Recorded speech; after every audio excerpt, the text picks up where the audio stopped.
Assalamualaikum warahmatullahi wabarakatuh. Selamat sore pemirsa Tegar TV dimanapun Anda berada. Jumpa lagi kita dalam dialog spesial.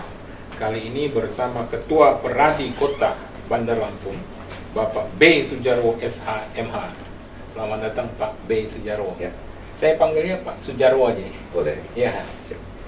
Bersama Pak Protim Kumar Katerji SH BBA, anggota Dewan Pakar Peradi Kota Bandar Lampung. Selamat sore Pak Protim. Selamat sore. Ini jumpa lagi kita dalam dialog spesial ya, Iya. Pak Protim. Ini menarik pemirsa karena kita dengan tema Peradi Kota di bawah pimpinan B. Sujarwo periode 2022-2027. Karena seperti kita ketahui Pak B. Sujarwo ini memimpin Peradi Kota baru pelantikan ya Pak. Struktur organisasi sekaligus juga peresmian sekretariat Peradi Kota di Daerah Pahoman. Ya, ini Pak B. Sujarwo, Pak Sujarwo ini menarik ini kan memang kemarin baru-baru ini ada pelantikan dan peresmian sekretariat. Oke. Tapi sebelum itu Pak Sujarwo, ini ada baiknya juga dijelaskan kepada pemirsa Tegar TV itu Peradi Kota apa manfaatnya untuk masyarakat atau bagaimana Peradi Kota itu sendiri. Silakan Pak. Baik, makasih Bung Umar. Assalamualaikum warahmatullahi wabarakatuh. Salam sejahtera untuk kita semua. Tapi pun, Iya Bu. terima kasih kepada Tegar TV yang mengundang kami dalam konteks kita membahas tentang hal ihwal DPC Peradi Kota Bandar Lampung. Iya. Sebelum saya menjelaskan lebih lanjut, izinkan saya menyampaikan bahwa tadi sudah disampaikan masa bakti saya 2022 sampai 2027. Betul.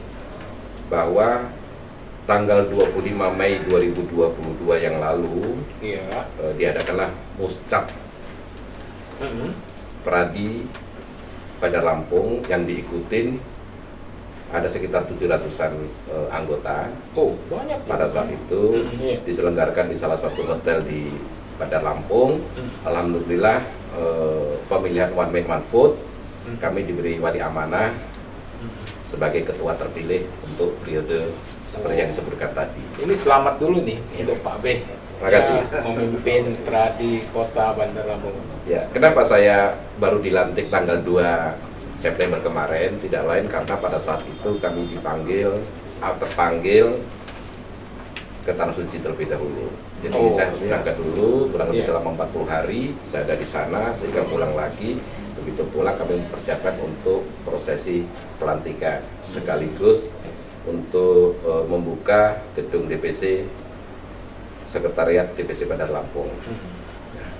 Tanggal 2 September kemarin kami dilantik oleh Ketua Umum Peradi DPN Peradi di bawah kepemimpinan Profesor Dr. Otto Hasibuan SHMM beserta seluruh jajarannya. Beliau berkesempatan untuk hadir di bumi Sang Ruah Jurah ini selama 2 hari sampai 3 hari ada sebagian. Oh langsung ya, pelantikan langsung Pak Otto ya? Langsung Bang Otto langsung. Pelantikan tersebut dilaksanakan di Geraha Wangsa. Iya. Dan selanjutnya hari esoknya beliau membuka sekretariatnya di Jalan Wai Sekampung, Pahoman, Bandar Lampung. Perlu kami sampaikan bahwa sesuai dengan visi misi kami, bahwa Peradi Kota ya? Peradi Kota, salah satunya kalau yang lalu siapapun ketuanya identik kantor ketua itulah kantor sekretariatnya. Oh iya. Nah, saya mencoba untuk meminimalisir terdistorsinya kepentingan saya sebagai praktisi hukum dan pengacara praktek di Kota Bandar Lampung ini dengan kepentingan organisasi.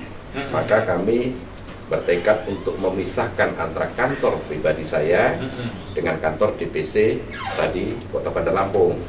Iya. Perlu juga saya sampaikan bahwa DPC Peradi Bandar Lampung ini ada beberapa bagian yang harus kita sampaikan di luar kepemimpinan DPC. Ada organ yang namanya PBH, Pos Bantuan Hukum. Ada Young Layer Community.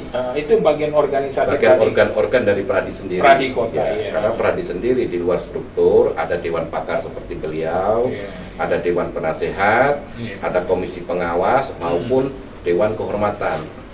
Perlu kami sampaikan juga bahwa kurang lebih sekitar 10 DPC yang ada di Provinsi Lampung.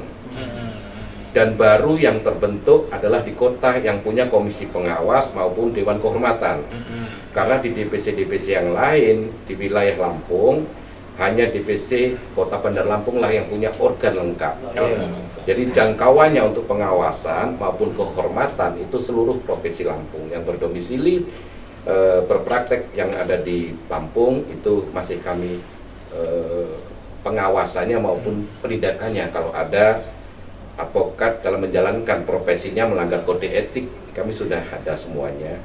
Dan Dewan Kehormatan juga sudah beberapa kali membuat suatu putusan-putusan yang dirasa advokat tersebut melanggar etik. Kita akan bedakan mana etiknya, mana pidana umumnya. Kalau ada pidana umumnya silakan nanti aparat penegak hukum yang lain. Itu mungkin yang bisa saya jawab terlebih dahulu. Jadi terima kasihlah kepada Tegar TV yang baru mengundang kami setelah pasca pelantikan ini. Itu ucapan terima kasih. Tapi perlu juga nih Pak Sudjarwo yang menarik ini, ya, pemirsa Tegar TV ini kenal juga sama profilnya Pak Sudjarwo ini. Ya, praktisi hukum sudah berapa lama, terus sekretariatnya pernah menangani kasus-kasus apa. Ya silakan Pak B. Sudjarwo, silakan. Ya, terima kasih lah ya. Artinya sebagai praktisi hukum saya sudah cukup lama lah. Di Provinsi Lampung, apa udah level nasional juga? Ya kalau masalah nasional itu biasa lah. Wilayah praktek seorang lawyer itu di wilayah negara NKRI. Betul. Ya kan, sepanjang memang dikasih kepercayaan oleh pemberi kuasa, kenapa tidak dan kita mampu? Ya, karena pengacara itu sederhana kok, modal pintar, oke, sama jujur, punya kemampuan. Betul. Kalau hanya jujur doang, nanti jadi teman semua. Harus punya kemampuan harus juga. Ada kemampuan. Karena apa? Kami memahami betul dalam konteks Undang-Undang 18 tahun 2003 tentang advokat. Advokat merupakan salah satu penegak hukum. Sementara masyarakat harus kita edukasi juga. Yang biasa dipahami oleh masyarakat, penegak hukum itu selalu identik dengan kepolisian, kejaksaan maupun hakim-hakim di pengadilan. Tetapi dalam konteks undang-undang advokat juga merupakan penegak hukum. Nah, ini jatuh kesatuan. Ya kami harapkan ke depan nanti ada sinergitas antara penegak hukum. Dan kami pahami bahwa seorang advokat satu-satunya penegak hukum yang bukan ASN. Oh gitu ya. Karena kalau dia ASN, saya pastikan dia bukan seorang advokat. Gitu ya. Banyak, silakan aja kalau mengaku itu monggo aja. Tetapi advokat yang tergabung dalam organisasi Peradi, kami selalu taat dan patuh terhadap apa yang diamanahkan oleh undang-undang. Tentunya kalau menjadi seorang advokat yang tergabung dalam Peradi harus melalui tahapan-tahapan terlebih dahulu. Yang pertama, dia harus melakukan setelah punya pendidikan yang berbasis ilmu hukum, dia harus menjalani namanya pendidikan khusus profesi advokat, namanya PKPA. Setelah lulus dari situ, yang bersangkutan harus lulus ujian profesi advokat.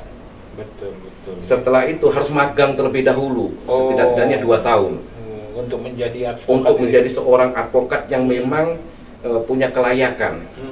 Dan itu pun akan dibatasi oleh minimal umurnya 25 tahun. 25 tahun kurang sehari, dia tidak layak untuk dilantik maupun disumpah menjadi seorang advokat. Wajib minimal 25 tahun, maksimal seumur hidup. Karena seorang advokat tidak ada kata pensiun. Sepanjang ada yang memang mempercayakan, menguasakan kepada kami, apakah itu selaku PH maupun kuasa hukum, silakan aja.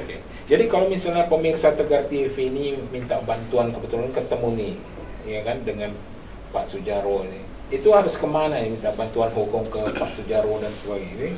Gimana Pak? Ya, terima kasih Bang Umar, izin ya Pak Dewan Pakar.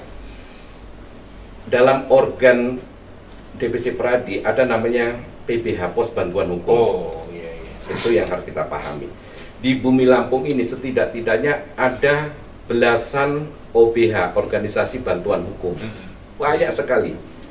Jadi kalau kita bicara mengenai subjek dari pemberi bantuan hukum, kita harus ada 2 hal yang harus kita pisahkan betul tentang bagaimana undang-undang tentang perlindungan hukum terhadap masyarakat-masyarakat yang memang membutuhkan hukum. Yang pertama tentang konteksnya pro bono. Apa itu? Nanti saya jelaskan. Yang kedua tentang pro deo. Oh, iya. Kalau bicara pro bono itu udah melekat di dalam jiwa seorang advokat. Iya. Karena seorang advokat dalam peraturan peradi tersebut setidak-tidaknya dalam 1 tahun mereka harus memberi bantuan cuma-cuma kepada masyarakat yang membutuhkan hukum itu 50-an jam, Bung. Iya. Itu untuk pro bono. Oh, iya. Kalau pro deo itu ada undang-undang yang membawahi sendiri untuk masyarakat tidak mampu. Bisa aja paralegal dan lain sebagainya. Ini nanti Kementerian Hukum dan HAM itu ada alokasi dana yang bisa untuk merembus itu. Jadi ada 2 hal yang kita subjeknya berbeda. Kalau pro bono, kalau dia sudah jadi advokat, wajib dia memberikan suatu fungsi sosialnya, bantuan hukum cuma-cuma untuk masyarakat yang memang berkebutuhan hukum. 50 jam. 50 jam. Nah, ke depan nanti apabila memang ada masyarakat yang berkebutuhan hukum, nanti kami juga akan bersinergikan dengan pihak-pihak stakeholder yang lain. Bagaimana kita menyikapi terhadap masyarakat yang memang berkebutuhan hukum, tapi dalam konteks masyarakat itu tidak mampu. Tentunya kami harus menjawab. Konteksnya masyarakat tidak mampu ya? Masyarakat tidak mampu. Karena kami bukan ASN dan kami tidak berhak menerima gaji. Tapi kalau honor boleh, Bung, nanti kita kasih bagi-bagi ya kalau honor. Tapi kalau gaji memang tidak ada. Jadi itulah nanti kita namanya subsidi silang. Ya, berbagi pengetahuan, berbagi keilmuan ataupun hal-hal yang berhubungan dengan itu kami siap dengan stakeholder yang lain, dengan kerjasama yang lain. Sujarwo, ini sebelum kita ke sesi berikutnya, di ujung sesi pertama ini, pertanyaan terakhir ini, Pak Sujarwo, ini kan tadi ada 700, memang di Provinsi Lampung atau di Kota Bandar Lampung, di profesi advokat ini cukup banyak ya, atau bagaimana? Yep, makasih. Mungkin pemirsa juga tahu begitu banyaknya advokat atau yang mengklaim diri sebagai advokat di Lampung ini. Sepengetahuan saya bisa hampir 2000-an seluruh provinsi Lampung. Terdiri dari banyak sekali organisasi advokat. Tanpa harus menilai organisasi advokat yang lain, kami Pradi ini tumbuh berdiri pasca Undang-Undang 18 2003 yang menghendaki adanya penyatuan Pradi, penyatuan organisasi advokat. Dulu ada 8 organisasi advokat bersepakat untuk bergabung di namanya Pradi ini. Ada AAI, ada IKADIN, ada APSI, ada IPHI. Bersepakat bergabung, menggabungkan diri karena amanah Undang-Undang 18 tersebut untuk adanya penyatuan. Artinya kita bicara single bar. Tapi faktanya sekarang ini banyak sekali organisasi advokat, semuanya ngaku pengacara semua. Tapi kami tetap so must go on. Jadi tetap kita akan jalan sesuai dengan koridor-koridor yang ada. Sehingga kalau tidak salah seluruh nasional untuk yang Pradi ini hampir 70-an ribu anggota. Oh, cukup banyak. Cukup banyak. Untuk Pradi sendiri di Lampung ini sudah kurang lebih sekitar 1000-an lebih. 1000-an lebih. Ya, tanpa harus menilai tetangga sebelah, dan kami juga tidak akan bermaksud untuk mengisi rapornya tetangga sebelah. Ya, Pak B. Sujarwo dan Pak Protim Kumat, nanti kita akan lanjutkan pada sesi berikutnya ya. Sabar dulu Pak Anggota Dewan Pakar. Oh iya. Oke. Ya, pemirsa Tegar TV dimanapun Anda berada, ini pembicaraan dialog spesial kali ini cukup menarik bersama Ketua Pradi Kota Bandar Lampung Pak B. Sujarwo dan Protim Kumat. Kita akan lanjutkan pada sesi berikutnya. Jangan kemana-mana pemirsa, tetap di Tegar TV.